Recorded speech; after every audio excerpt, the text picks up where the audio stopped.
Good morning. Uh, it's a crazy time. One of the things that has been keeping Constance and I relatively uh, sane these last few years with all of the terrible chaotic things happening in the world around us has been to have our mood lightened and actually to be informed by the late night comedians, late night television, particularly The Daily Show and Jon Stewart and the gang and Seth Meyers and Jimmy Kimmel, and most especially Stephen Colbert. And every night, as I listen to his insightful, hilarious, and actually truthful commentary on the national and world situation, I'm thinking at least we're free enough to have him have a platform. And it was announced last night that CBS, who is trying to merge with Paramount and more or less needs the blessing of government to do that, has fired Colbert. Not only has fired him, has completely ended the show. Now, I'm sure there's lots of things to be concerned about over the last few years, the last decade almost, uh, and lots of things that could be called the canary in the coal mine. But in a sense, this is the most a serious blow to the health of the nation, I guess would say. So I'm pretty bummed actually, but and I do what I can do and to have control over what I can have control over. But if there's anything any of us can do to make sure this wonderful voice of, of humor and sense still has a platform of some kind, let's do it. Okay. Anyway, I'm going to do a short little technical thing today. Um, And I'm going to actually be using as my source material the very, very first book with a real life publisher and everything else that I got published. And it's something that I wrote with Christopher Hyatt back in 1991 or 1990. We're writing it, I guess. And we called it Enochian Sex Magic, or the Enochian World of Aleister Crowley. Now, the reason we called it the Enochian World of Aleister Crowley is because truly the primary source material that we're using came from that big fat book that I had out yesterday, the Gems from the Equinox. It was the only Enochian material plus my old 2-volume Llewellyn publication of The Golden Dawn. It's the only material available to me in 1976, 77, okay? And so I pretended when I first read this Liber Chanok, okay, in the Gems from the Equinox, I assumed, for the sake of my study, I pretended this is the only Enochian material on Earth that I have to work with. And even though I don't understand it, and it's going way over my head, and it seems like he's being obscure, and I'm going to, by God, do a class on this at Monday Night Magic class. So I'm going to try to stay 1 week ahead of the class. And the more I read it, and the more I reread it and reread it, I understood that Crowley wasn't being obscure at all. He was being almost supernaturally economic in his words. He explained so much in so few words.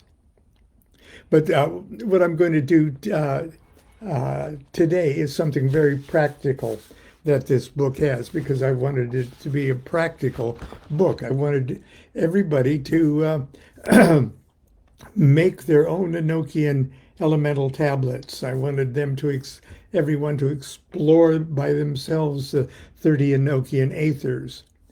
And there's enough material in this thin little book to really set you on that road and light that fuse.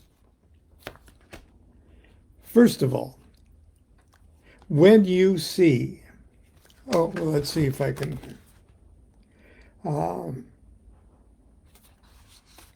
there's two branches of Enochian, main ones that's more commonly practiced.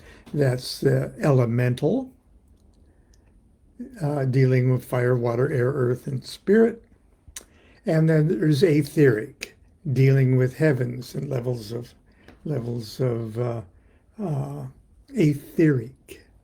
Okay, both of them use angels, elemental angels or heavenly angels. Okay, and the elemental version of it has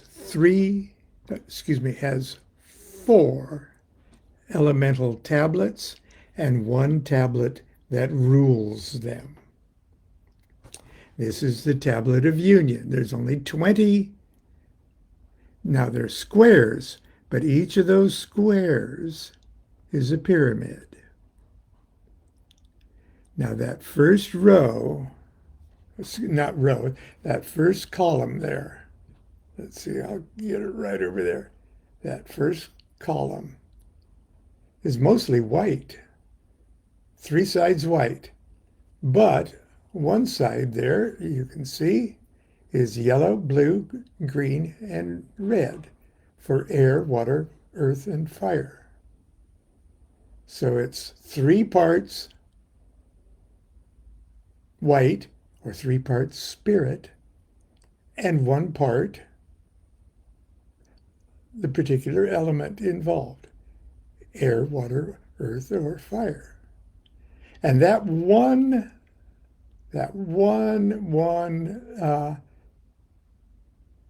square or pyramid rules the rest of the pyramids on its line.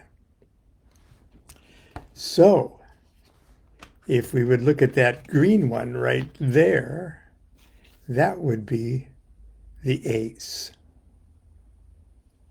There's the green thing right there. That would be like the ace of discs, spirit of earth. And then this one here with the yellow would be the prince of discs, the queen of discs, this blue one. The princess of discs, that green one, and the knight or king of discs there. Can you see how these court cards or these elemental submixes all live inside that ace, okay? There it is. Now, this ace also represents the entire elemental tablet of Earth. I got one here.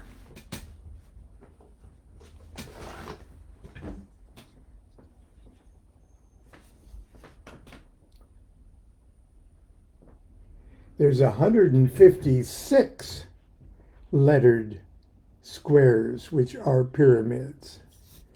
Okay, and there's let's see over here. If I turn it in this direction, you can see that this one kind of is primarily yellow. And this one here is primarily blue. So this would be the air subangle, or the prince of discs. This would be the water subangle, or the queen of discs. And this would be the princess of discs right here. Can you see from this angle that's predominantly green?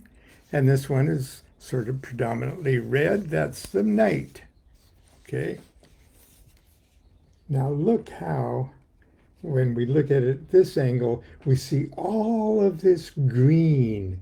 That's telling us, wow, this is the earth tablet. Now, if I would have the water tablet in my hand and turn it in this direction, what you see as green here would be predominantly blue. Okay. And if you look at it from the top, you can really see that the whole thing is broken up into 4 sections. And we've got a double column here, a double column of white. Those are spirits. Okay, and we've got the line that separates, the horizontal line that separates them horizontally. And then also, look, we've got Calvary crosses. Okay, and those crosses are like mini divine names and mini hierarchy of spirits. It's really, really cool. And it's almost easier. This is the point I'm trying to make this morning. It's almost easier just to sit down and systematically color in your own tablets. Because if you do it systematically, you understand, effortlessly understand, oh, it looks complicated, but it's really, really simple.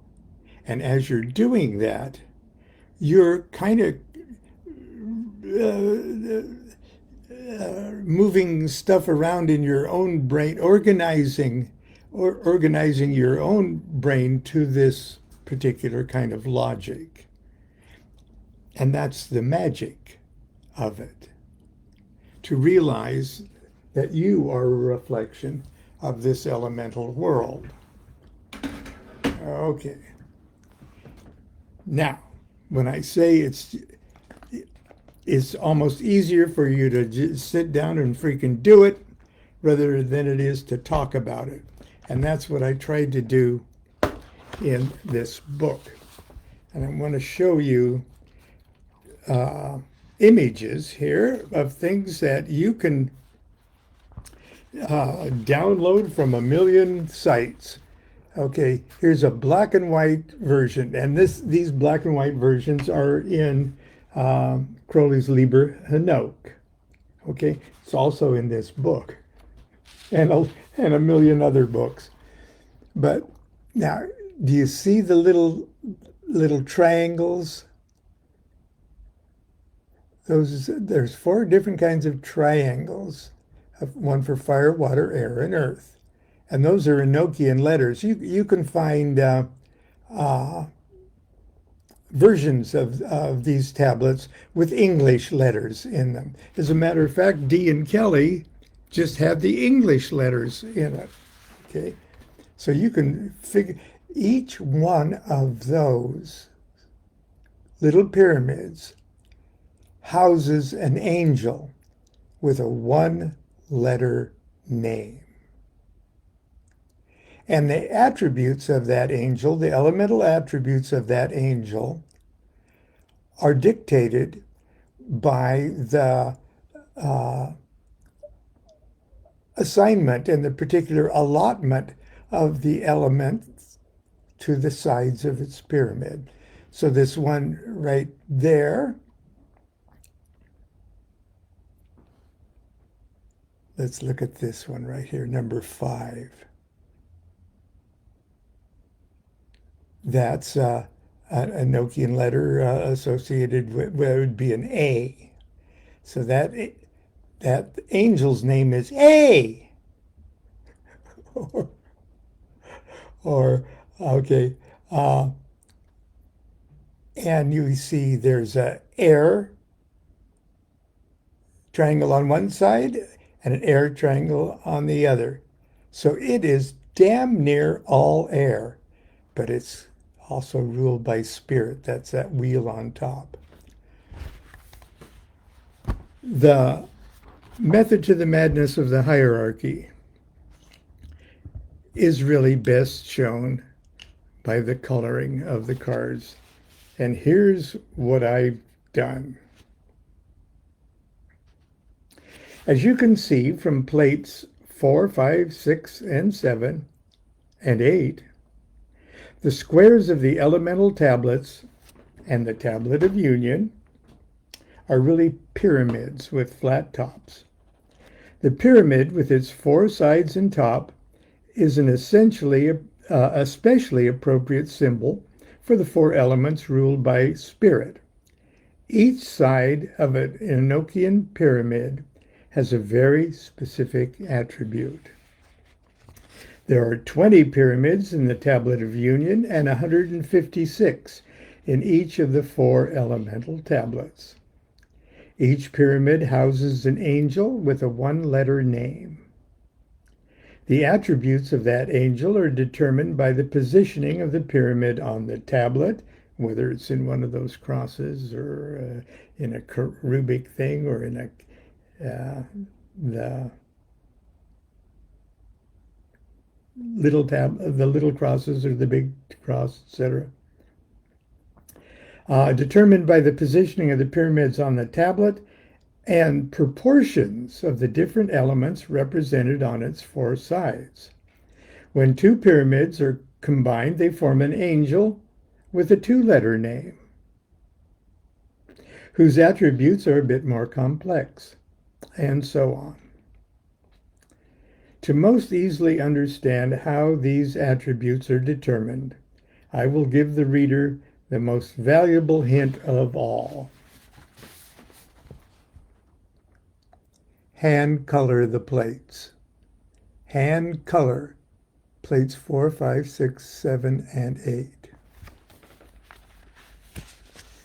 Before attempting to understand the second section of Part 3, you're well advised to make photocopies of plates 4, 5, 6, 7, and 8, and then hand color the pyramids.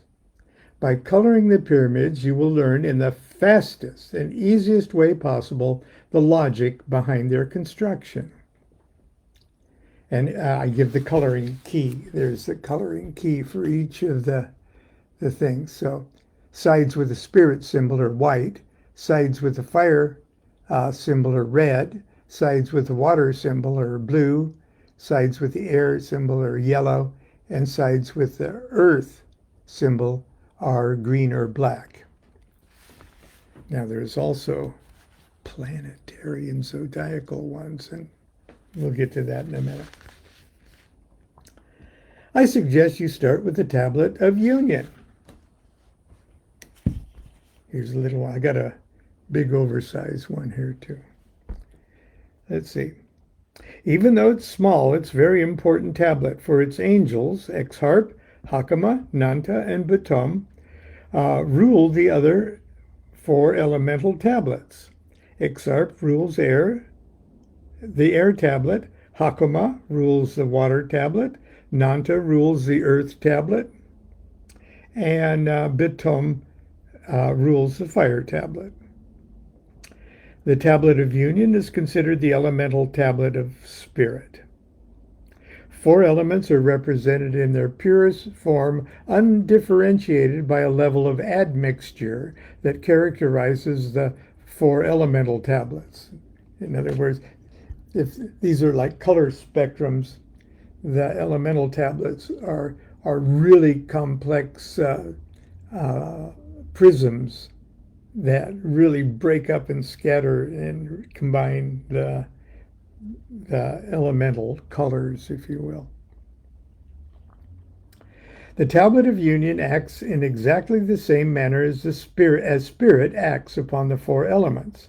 It binds them together so they can combine to be the building blocks of creation. Yet it keeps them apart just enough to prevent the loss of their individual and fundamental natures.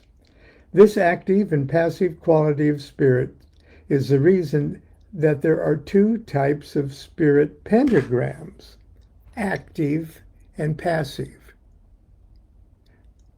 Passive pulls them together, active pushes them apart. Or you could look at it just the opposite. Either way, that's how spirit operates. Angels of the tablet of union can be said to be the very roots of the angels of the elemental tablets. Once you've colored your tablet of union, you'll discover that a very simple pattern is formed by the attributes in the lines and files or columns. The top and bottom section of each pyramid is attributed to spirit. Top, see the white? Bottom, see all the white? Okay. Let's see. The right side of the pyramid to the primary element is, okay. So there's the right, let's see.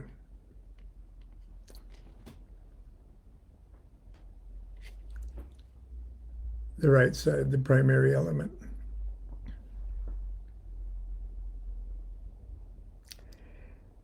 As dictated by the line in the pyramid. So there's the line.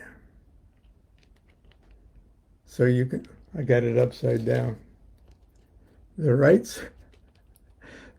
side, okay, is the primary element, air, water, earth, fire. And the right side, the sub-element. This is our rows of yellow, blue, green, red, and here are columns of yellow, blue, green, red. Okay. I'm going to cut to the chase here because I explain how it all happens. Because I just want to leave you with the coloring instructions. There are various ways the pyramids of the Great Central Cross may be colored.